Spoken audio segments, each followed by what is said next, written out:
આજકાલ દરેક વ્યક્તિ એસઆઈપી કરી રહ્યું છે, પરંતુ શું તમે જાણો છો કે અડધું જ્ઞાન જોખમી હોઈ શકે છે? એસઆઈપી વિશે સોશિયલ મીડિયા પર એવી ઘણી વાતો ચાલે છે જે હકીકતમાં ખોટી છે. જો તમે પણ એસઆઈપી શરૂ કરવા માંગો છો તો આ 3 મોટી ગેરમાન્યતાઓ વિશે પહેલા જાણી લેજો.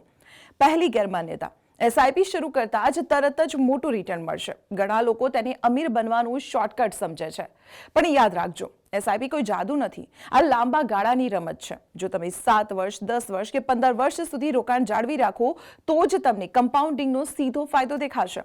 ટૂંકા ગાળામાં બજારના ઉતાર ચઢાવ રિટર્નને અસર કરી શકે છે. બીજી ગેરમાન્યતા, વધુ ફંડ એટલે વધુ રિટર્ન. બિલકુલ નહીં. ઘણા લોકો 8 થી 10 અલગ અલગ ફંડમાં એસઆઈપી ચાલુ કરી દે છે. આનાથી પોર્ટફોલિયો મેનેજ કરવો અઘરો બની જાય છે અને વળતર પણ સરેરાશ થઈ જાય છે. સમજદારી 3 થી 5 મજબૂત ફંડ પસંદ કરવામાં છે જે તમારા લક્ષ્યોને પૂરા કરી શકે. અને ત્રીજી ગેરમાન્યતા, લોકો માને છે કે એસઆઈપી એકવાર શરૂ કરી દીધી પછી બંધ ન જ કરાય. આ ખોટું છે. જો તમારી આર્થિક સ્થિતિ બદલાય અથવા તો કોઈ ફંડ સતત ખરાબ પ્રદર્શન કરતું હોય તો તેને રોકવી કે બીજા સારા ફંડમાં સ્વિચ કરવું એ સમજદારી છે. એસઆઈપી એ કોઈ કાનૂની બંધન નથી, પણ તમારી સગવડ છે. તો રોકાણ કરતા પહેલા રિસર્ચ કરો અથવા એક્સપર્ટની સલાહ જરૂર લો.